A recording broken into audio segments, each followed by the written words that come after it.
So let's welcome up Robert Townsend, Keenen, Ivory, Wayans, and Barnett, Kellman. At one point, Henry Winkler was a producer. We had all these different people that wanted. His company, it's Henry's company. Yeah, and so, but we couldn't get it made, and we were in development hell for 3 years, and then that's when Keenen came over about the house and said, "Hey man, I can't wait on the 5 Heartbeats," and he sold, In Living Color. And that's when he says, "I got this pilot idea." I said, "Man, go for it," because I couldn't let the 5 Heartbeats go. And then it wasn't until, I guess, a year later, after he was already in production, and I finally, Joe Roth agreed to let the 5 Heartbeats. But that was another one where we were like going for a classic, and we did over 50, I don't know how many rewrites we did, because, then, no, Choir Boy shouldn't say that. No, then Eddie should say, da-da-da-da, Big Red should come in, and we would have... second guessing on that more than you were? No. Well, I think we had a lot more to learn, because we still didn't know how to write. So, we made that movie, but 5 Heartbeats was a completely different kind of film. But like Robert said, we committed ourselves to learning what we needed to know, and to not settle for less than what we wanted it to be. So, we got advice from Henry Winkler. Was very helpful. He was able to explain to us, sort of in a layman way, the ins and out of screenplay writing and character development and that kind of stuff. And then we took the journey to find footage of the Temptations and the Dells and all these groups, and we just watched their interaction on stage. And Robert met with, who was it, somebody at Motown who... Charlé K. Right, who gave him all these stories, and so... We both interviewed him together. We both, so Charlé K. from the Temptations, David Ruffin, right? And then I interviewed. I interviewed David Ruffin twice, and then the other time he was high on coke. He was on drugs, and I was like, "Whoa, what's going on?" You know what I mean? So then that became a part of the Eddie King character in the movie. Well, I think you're a little modest about your abilities as screenwriters out of the gate, because that movie is not just a series of sketches. I mean, I'm going to just, go out on my, limb, but I mean, those are the pearls, but it's strung together beautifully with the story. How did you get that performance from that kid? Between Helen Martin and the kid, you've got these anchors, and you've got these anchor moments, and you've got these looks, and you've got the look from the brother, and it's all the beats are there. Every time you need to look to the heart of the movie, do not do it to you, not pass this on to your brother, it's there. Well, I think He's a good kid. Is he okay? he was never a show business kid. I think now Cracked out now. Afraid to ask, Keenen, shut up. No, he graduated from college. He's all good. No, but the thing that I would say. Like divorce, Yeah. Still together. No, but I think as artists, your instincts kick in, and I think for me as a director, I understood the world, and we had talked through the script enough that I knew what the tone was. So it wasn't. I think, like with any director, it's moment to moment, and you want to keep it honest. And I think that every beat that we try to, go after in the film, we were trying to be as honest as possible. And I think with the cast of characters, everybody really like Roy Fagan, who plays the guy. Roy is amazing. He plays Jesse. He plays the guy who keeps. Don't sell out. Don't sell out. I'm selling out. I think not the director kicks in. The human kicks in. Robert comes from a close-knit family, and so he sort of understands the role of an older brother, in a family dynamic as I do. And so you can, a personal story of mine, my brother Sean, when I was 16, my brother Sean, he was a little guy, he was probably like 5 years old. And I was on the corner hanging out with my friends, and we're just kicking it, and I was leaning up against the wall, I had my foot on the wall, and I'm leaning back, and I look down, and Sean is right next to me in the exact same pose that I'm in. And I realized at that moment, whatever I do, he's gonna do. And so, you know, when you're an older brother, you understand these kind of things, and that's what was the message in the movie, and I think that came from Robert being a brother. It's all in there. Speaking of brothers, But can I say something? When Keenen was in New York, I didn't grab me something about New York, his neighborhood.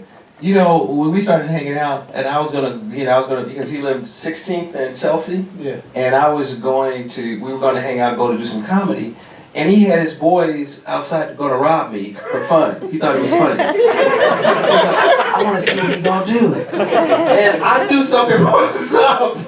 My instincts, I was like, them dudes is waiting for me. And he thought that was the funniest shit. I'm gonna have my boys rob him and see how he deals with it. And he thought that was, but it's just everybody that we talk about Sean, because they were all babies when I would come to the house. They were all like, oh my God, anyway. well, speaking of brothers, I gotta ask, is Damon really cracking up on that line? Yes. Jared Curl. Yes. Couldn't hold it together, could he? That's too good. David has done that his whole career. If you look on Living Color, he's breaking character almost every season. All right, well, listen, I'm gonna ask you one more question and then turn it over to these guys. Looking at it now, 30 years later, how are things changed and how are things not changed on this story? We just had a conversation about this, because we're working on something and we were talking about Hollywood Shuffle and could you do it now? And so there was a part of me, and then I'll let Keenen speak to it, where I go, I don't know if we can do it now from the same lens because there's so many different images of people of color. So you can go from Scandal to Empire to Being Mary Jane to Queen Sugar to, you know what I mean? And then reality shows. So then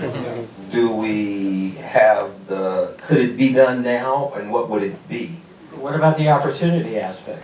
Well, Just one where year away from Hollywood So White, Yeah. Oscar So White. Right. Well, I think that there's definite progress.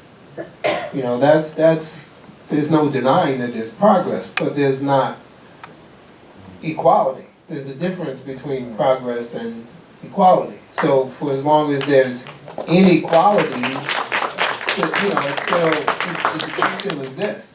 So I look at today now very hopefully, because we have seen such progress and diversity. We're seeing so much more from so many other ethnic groups, and we're seeing black women emerge in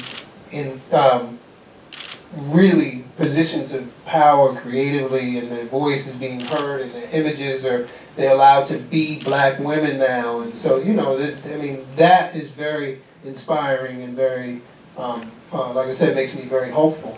The other thing that makes me hopeful is these young filmmakers here and the ability to make movies now. Really don't need money to make movies. You know what I'm saying? It's like you can, if for so long artists have had handcuffs on because they didn't have the money to express themselves. And now you can use your phone, you can use your computer, the tech has come way down. And, I want to see that explosion. I want to see that artist revolution. I want to see that talent making something other than a superhero movie every 3 months. You know what I mean? Okay. So, Amen to that. Well, on that note, let me open this up to the floor. Questions, please. Yeah. Define freedom Define freedom is the question. to you. Well, I mean, you ain't got chains on. You can run. The thing, as artists, the thing that I would say, what Keenen was saying, was really saying is that when I look at all the filmmakers in this room, there are no excuses now. There are no excuses for anybody. Because if you had to shoot with short ends or film or whatever, the entry level would be still too high because you got to process the film and you got to do the do. Now you can edit on your computer, you can shoot with your iPhone. So when I look at this room, you know, and there's a lot of people that I will come to get to know as I start my journey with the school, the only question is going to be what's stopping you. Because a lot of times what people don't understand, it's like, there's a lot of, yes, there's a lot of people shooting content on YouTube and Facebook and all of that. The quality will always rise. Right now there's a lot of stuff. So the battle is going to be like how we work. It's always going to be about quality. So when we talk about being free, it's like, do you have an idea? Do you have the courage to pursue that idea? Do you have the skill to network and put together the right team and then manage that team with love and compassion rather than I'm the boss? Yeah. Right. Now, freedom there's two phases in show business. So, creative freedom, everybody's got creative freedom for as long as you're not getting paid. You understand? So you're free. That's what freedom is that you don't owe anybody. The moment you owe someone, you're no longer free, because you can't take somebody's money and then do what you want to do.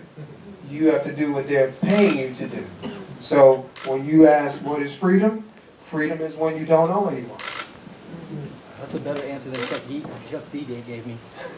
That's a really good one. Yeah, there's some hard decisions. You made some hard Yes. decisions of your own on that one, of Living Color. Exactly. Some real tough Yes. decisions to walk away from your own show. Yeah. I was going to ask you, what was the most difficult scene to film in the movie? And I have another question. Would you ever think about writing a book about your making of the movie? Because it's very inspiring. What was the most difficult scene in the film to film, and would I do a book on it? You know what's so funny is that when I look at the movie, nothing was really hard. We were just playing. So you know, when you think, you know, I'm such a planner. So you know, this is 12 days shooting in 12 days. So I couldn't lose any time. So the only thing I remember is that like, we shot the inside of my apartment for the house and the outside of Keenen's apartment for the house, and we did the picket scene. So I just remember like just being, you know, planning a lot. Like overnight we would park all the cars in front of his house to make sure we could put our cameras there so that we had no problem. Save the spaces. Just Save the spaces. So My neighbors would cuss me out. so it wasn't, you know, I had never directed a short or anything. This is the first thing I've ever done. So I was just enjoying the experience and knowing, like we had to move refrigerators to get a location. I was just doing, we had to mop the theater floor to do sneaking in the movies, whatever I had to do. When you're doing what you know, dream about doing, it's not, that's not hard. You know, whatever you're doing. You're just having fun. It's like a boxer. If he loves to fight and he gets punched in his face, he's, you know, he's happy. still happy. Doing what he want to do. And I'm probably going to do a book about Hollywood Shuffle. You know, I mean, I've been in the trenches. We are going to do a book about Hollywood Shuffle. Very good. Thanks for that question. A lot of good stories. Yes, sir. Hi, my name is Richard. Love the film. First time seeing it. I love the story of your guys' journey. My question is, how is a failure in either life or in filmmaking set you up for success later? Well, I don't believe in failure. That's the first thing. I think failure is a necessary brick for success. I don't really. The road to success. It's the, you know, I don't really, because see, here's the thing. Okay, we rolled the dice on this film, okay? We didn't know what it was going to be or how it was going to be. You just have faith and you just play and have a great time. That never creeped in our minds, we're going to fail, you know, because as long as we did it, you know, if this was film school for me, it was worth $100 grand, because we learned. Keenen said something, because I was asking him about doing, directing, a scary movie and all the movies, and he said, Rob, I was watching you while you was directing. Everything I learned watching him. I mean, that being there and seeing, especially when it's your friend, like, it's like my brothers, it's the same thing. They see me do something, it doesn't seem so far-fetched at that point, because somebody actually did it. So the true hero is the first one to do it. You know what I'm saying? So, seeing Rob put himself out there and, doing it, it was like you get excited, like, oh, okay, this is gonna work, So, but to your point, in life, I don't believe in failure. Every failure is a success because you learn something from it. It's only when you don't get up from failure that Real talk. it becomes, then you failed at that point. My dad, when I was, my dad always wanted to have a business. And every business he ever started, he failed. Because my dad had no education. He had no financial resource. So every business he had was by hook or by crook. And it used to break our heart. We would just like cry because it was like, God, how many times can this dude fall on? And my dad never, ever was upset or anything. And he said, he would tell us, son, you fall down, you get up, dust yourself off and keep on moving. That's life, Is there a little bit of that in Winky Dinky Dog? Yeah.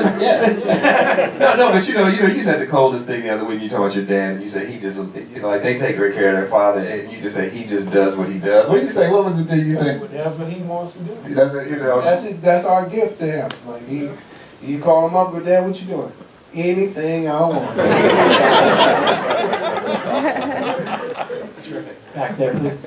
Yeah, it was very interesting because you hit on obviously a lot of topics. One that stood out to me in particular was growing up acting in Seattle. When I go to auditions, I wasn't black enough because they want people who mistakenly who don't look like they could be anything else, right? And so when you look at that, I was born at the end of the 80s, so the auditioning was in the 90s. To the point you guys brought up earlier about could this still be relevant for today, with the Oscar select that happened in 2016, and this year they call it the blackest Oscars ever. But now if you read the trades, they're saying that it looked like it might revert again. And so we were just talking about the consistency. Do you think it could be a situation we find ourselves in that they're like, oh, here we gave it to you now be quiet? Never invest in progress. It's cyclical. So you're moving forward and then you're gonna move back. So while you're moving forward, enjoy it. While you're moving back, plan, prepare for when it moves forward again, so that when it moves forward again, you get a little bit further. And that's what we have to do. Anytime you get complacent with progress, it's a wrap because it's fleeting. Gentleman over back there, yeah. What was some of the, criticism that you was surprised you received, especially from the black community? Because I think, even whenever you're doing comedy, especially something groundbreaking such as Partners in Crime and Living Color, what's something that really shocked you that you heard from the black community that kind of threw you off?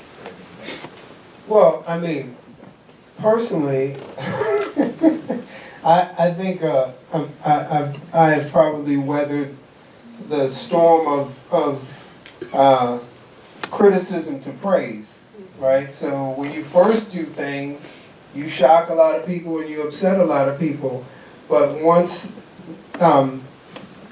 you achieve, then those same people praise you for your achievement. Like I said, the hero is the one who goes first, and somebody got to go through that door first, and it's not a kind welcoming, Like I said, you upset status quo, and media especially. What you learn is that media isn't about anything positive, right? When they write a story, they never write a positive story because they don't think people will be interested in that. So it's always a negative slant. So you know, any interview you do, any critique, anything, it's always, you know, going to, like I said, take a negative slant. You just have to have tough skin and deal with it. Yes. Did you court Samuel Goldwyn, or did you have other distributors originally, and how did that all get solidified? You know, once we finished the film, we were happy with the film. So then we were going to take it out to everybody that was out there at the time and show the film. You know, I mean, by that point we were, you know, savvy enough to say we need distribution. Who are the players? And then Samuel Goldwyn saw it, and like I said, he loved it. So we were going to take it to everybody. We were going to take it to Ireland. We were going to take it to all the places. I can't remember who rejected us, but I just know that when Sam Goldwyn Jr. saw the film, it was a done deal. And then that started the whole journey. How much did they invest in the post? I think they invested, it might have been 100, I don't know. I mean, how much they, you know, their final, because what it was that they had their post facilities. So, you know, they had an editing place already because of the company. Yes. George. Can you talk a bit A about, little louder, please. Can you talk a bit about directing and acting in the same film that you're directing yourself? You know what? You know, the thing that I always say is that I think because, like, we started out as comedians. So when you start out as a comedian, you're directing yourself anyway.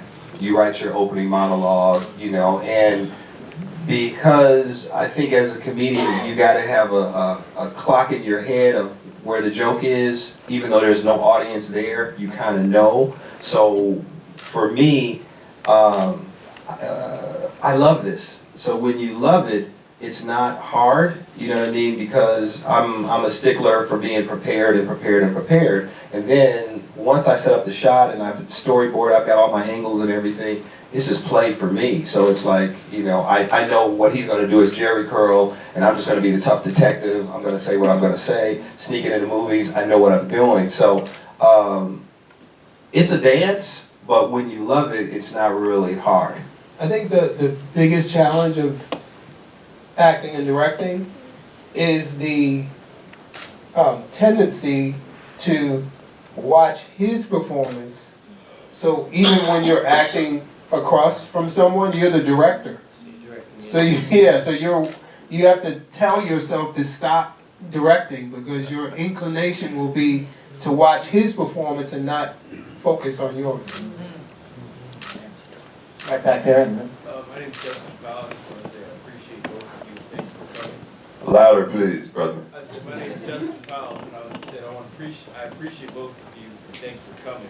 Thank you. I get a chance to network with both of you. Security. Take him out now. I'm East Coast guy too. I'm from New Jersey. All right. But I was wondering, Mr. Townsend, what class will you be teaching next year? Oh, you get right to the business. I know one.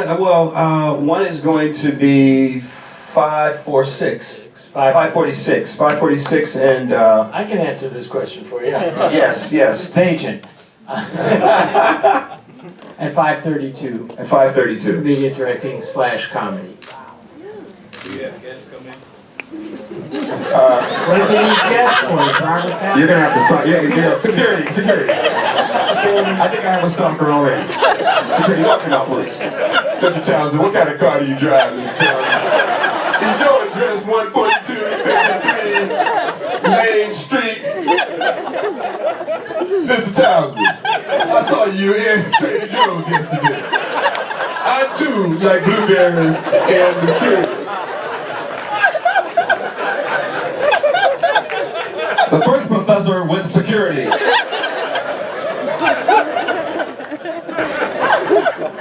Anyway, next question. Yeah, right here.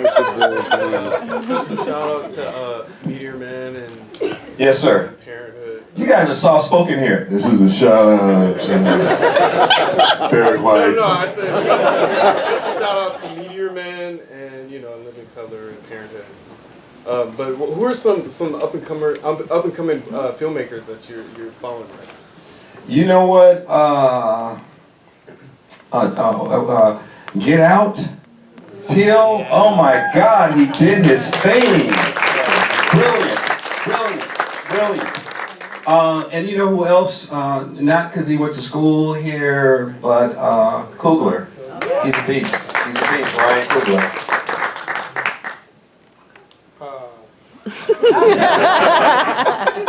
There's no one. I mean, I agree with. I was going to say. I took his answer. That's it. He took my answer. Yes, please. Yeah. Hi, thank you for coming on set.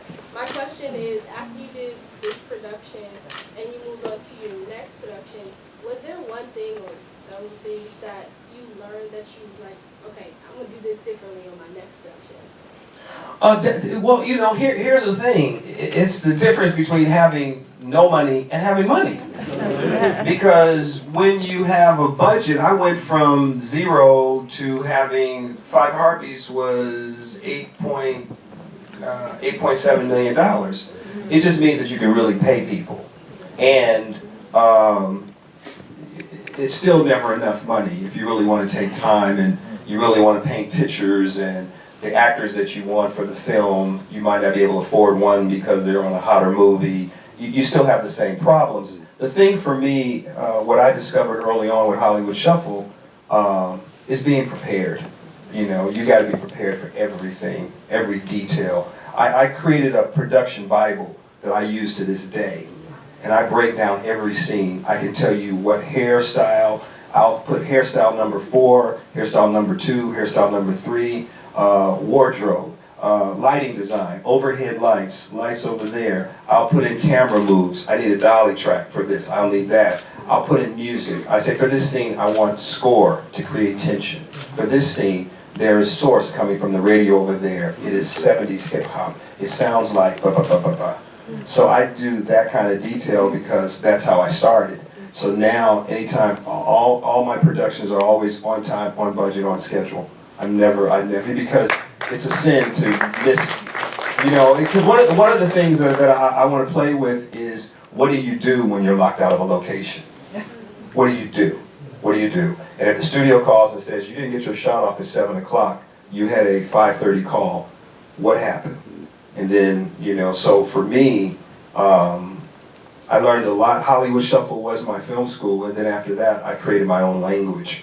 And so now when I shoot and when I think about stuff, and if you hire the right people, everybody's on the same page. But that's what I learned from Shuffle. Can I just, Please. as for those of you who want to be a director, the biggest, or the job of a director, in addition to the creative vision of the film, is the management of the production. So it is the director's job to keep all the other artists, because they all are artists, focused on the vision. A movie can literally run away from you because the wardrobe person thinks it's the wardrobe movie. That's the only thing that they care about. And consequently, you will have actors in wardrobe that the wardrobe person looks nice, that has nothing to do with the character that you, the director, see. Hair and makeup, you see it all the time, especially on female actresses. They get in a car crash, do a shoulder roll, and get up and their hair is perfect. That's because just before you say action, the hair person runs over and fixes her hair, and you go, she just had a car accident. So your job as a director, like I said, is to keep all the other artists focused. The DP. I've been on sets where a guy literally lit from 6 a.m. till 5:30 p.m. And rap was at 6. Because the director just sat there in his chair and didn't say, hey man, we gotta go. That's something I learned from Robert. He kept people moving. I'm one part first AD too. Yeah, you do. You just have to remind people that this is a movie, that this is not their individual movie, that it is your vision as the director, and you gotta keep that moving. you. Over there, yeah. My name is Donnell. I can't sit here and not tell you all thank you. I'm a longtime fan. That movie was more than just something to watch for me. I'm up here saying it line for line. So back in the 80s, my brothers and I, we loved that movie. Thank You, Soldier Story is my favorite movie. Made me want to be an actor. Loved And Live in Color. In that movie, as an actor, I noticed that you touched on a lot of topics. And like the gentleman said, sometimes you hear you're not black enough. Or nowadays they say, could you bring more edge? And we know what that's code for. And so, but there was a lot of pivot points. There's that moment when, there's two schools of thought. Do what you got to do so you can affect change, or stand up for what you believe in. So, what advice do you give to the young dreamers about that pivot point? Well, here's the thing. I can't speak for Keenen, but if I was in your shoes now, I would run toward my destiny. I would, okay, you're on The Young and the Restless right now, yes? General Hospital. General Hospital, General Hospital. You know what you have to do, and, okay, I'll put it like this. We all have 24 hours in a day. You have 24 hours, I have 24 hours. When you're not on the show, then, like tonight, you could network and find some of these students. I look at all their reels. There's some amazing talent in this room right now. They're all about, a lot of them are going to blow up and be big stars eventually. So, can you put together your project, a vehicle, and find a writer and say, I want you to write something, and it's got to be up here, so I don't want to hear anything about Oscar so white. I'm going to put it together. I'm going to find a director, I'm going to put actors together, and when I'm not shooting General Hospital, I'm going to be doing table reads in my house, and I'm going to meet, and I'm going to da-da-da-da, and I'm going to shoot it like a character piece, like if they can do Room, which was brilliant, in a room, in one room, 4 locations. But that actress, Bree, was a beast. Can you find your piece? That's what I would challenge you to. Because here's the thing for everybody in the room. We are artists. You're on a path. You're on a journey like none other. Some of you will hate Thanksgiving because you'll get that thing. How's it going with the Hollywood thing? Your brother's a doctor. When are you going to get, I know you're at USC, but when are you going to kind of really get your real thing going? So then, at some point, you got to shut up and you got to say, I'm in this game to win. I was thinking about Keenen because I'm so proud of him. I'm so proud of his whole family because they became a dynasty. But we were just 2 boys from the hood with dreams and nothing was going to stop us. Nothing. Nothing. So when I look at you, my thing is that could you find and cherry pick, could you find that project and shoot it in 12 days with the new technology and find that tour de force vehicle for you? Yeah, I think part of what you're asking is about the bird in the hand. Like when you're in a situation and the money's good and it's consistent and should you stay or should you walk away? And I think that you have to see life in this way. Live in the confidence of you. So wherever you are right now is the least that you can do. You've already proven to yourself that you can do this. And if you challenge yourself to do something else, you know you can always come back to doing that. So live in the confidence of you and continue to show yourself what else you can do. That's great. That's great advice. Kellman over here.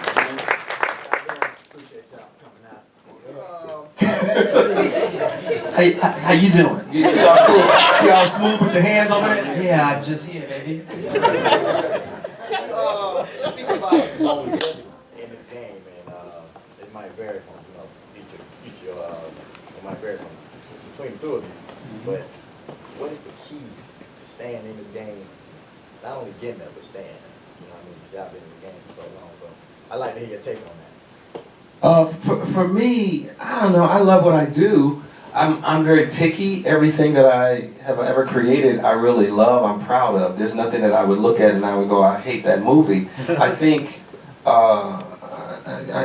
you know, I think for me, it is always looking to create and looking at whatever is going on and finding what I find special about it and unique. And sometimes there's an idea that comes in my brain that maybe Hollywood, like there's some ideas that I have that Hollywood hasn't caught on to yet. I've always been kind of a pioneer.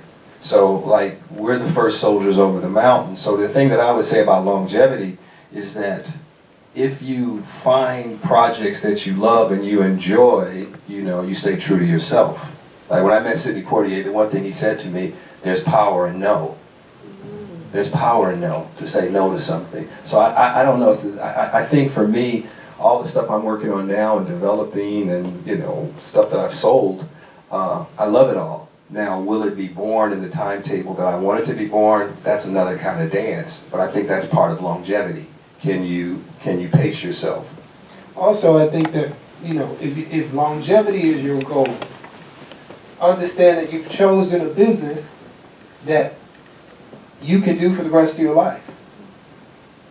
The problem that people have is they want to be able to do what they did at 20 for the rest of their life. So, as an actor, you're going to go from playing the young, sexy guy to the dad, to the granddad, to the cranky old neighbor, to, you know what I'm saying? Your roles are going to evolve. But if you're disappointed when you're the cranky old neighbor that you can't be the young stud, then yeah, it's over. But this business is never over. I mean, Betty White is 90-something years old and still doing it. So, like I said, you have to come to peace with change. You have to accept that even at your peak, this isn't always where you're going to be, but you are always going to be in this business. Wu, two more. Wu and then you and then. How you doing, guys? My name is Wu. Just first of all, thank you for all your contribution and, you know, sacrifices and trucking you guys basically, you know, raised me as a child. You guys, but, you know, your parents are working, you just support them. I guess my question is, as a creative, how do you switch that hat off and, you know, have longevity as a businessman? It's somewhat kind of two hats. Yes, it's it is. somewhat, you know, it's not something you teach you, it's sometimes you have to get burned. So how, as businessmen, have you been able to, you know, develop and sustain and flourish? Well, when I first started, Robert said to me, you have to learn the business of your art. So when we first started, I just wanted to be a comedian. But Robert, he had all these side hustles, you know. He was doing commercials, he was doing plays, he understood the business. He knew that if you worked 6 weeks, you could get an unemployment check. You know, he had the hustle then. And he schooled me. He was like, yo, you have to learn the business of your art. And, you know, that continues wherever you are.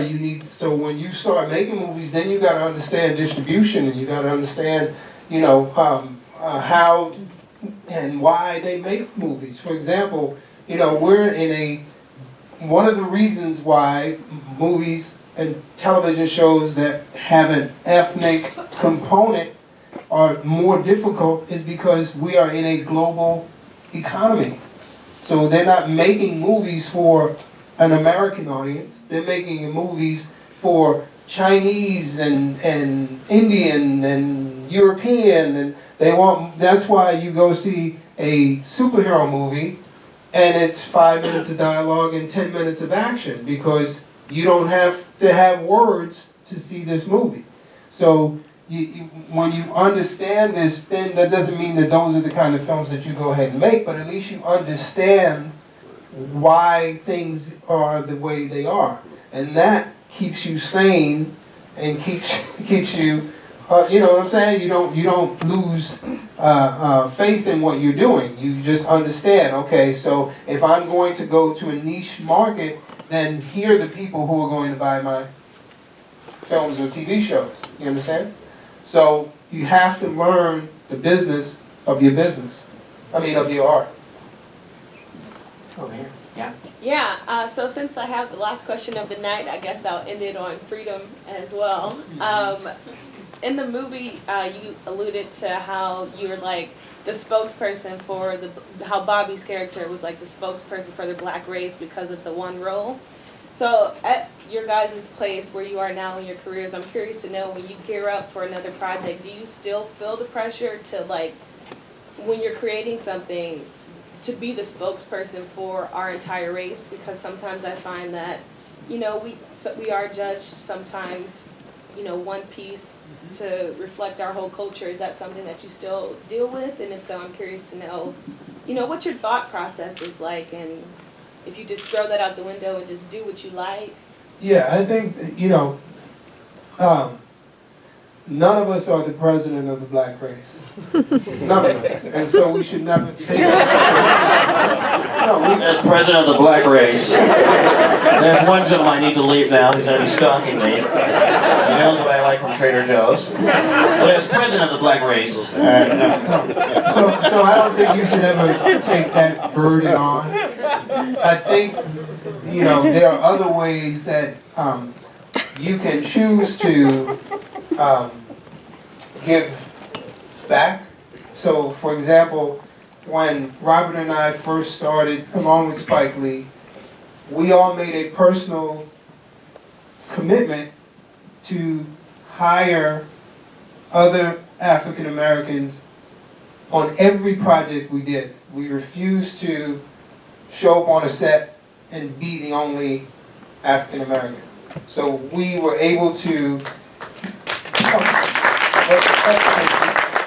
that was something that we chose. So that was a burden that we chose because we felt like we were in a position, you know, and if you get in the door, I do think it's a responsibility to hold the door open for as many. Come on. You know, it's like when you rush the concert. You know, you know, there is something to that. But I think creatively, it's not so much about because you're never going to make that one project that's going to change anything. It's just being honest and telling your story and your truth. And you know what you'll discover is that will be more relatable than anything else that you can think of, because we're all, whatever color you are, we all have the same human experience. And that's what I encourage people to do. Don't think black, don't think Hispanic, don't think Asian, don't think white, think human. If you write the human experience, it doesn't matter what color you are. As president of the black race, 40 years ago, no. No, the only thing that I would say, you know, final thought, is that as artists, you must create. And I just think that a lot of times people make excuses. And now, when I think about this next generation of filmmakers, it's like, what is your project? What are you going to do? And are you committed to it? It's like you make a commitment. I think once we decided that we're going to be in show business for the rest of our lives, we are in show business for the rest of our lives. And so I just know that some people will get discouraged along the way and some people will be born. You know, everybody can be born in this business, but it's just what you put in is what you get out. Well, if the means of production are more widely available and more widely, you know, people are grasping onto it now than in 1987, we have to thank you guys, Markley, for showing us the way. And if more people's stories and more different colors are on the screens today, we have to thank you guys again for showing us the way. And let's thank these guys for being here. Thank you. And I hope you all agree that USC just got a lot of fun this year. Welcome Robert Townsend, and thank you for the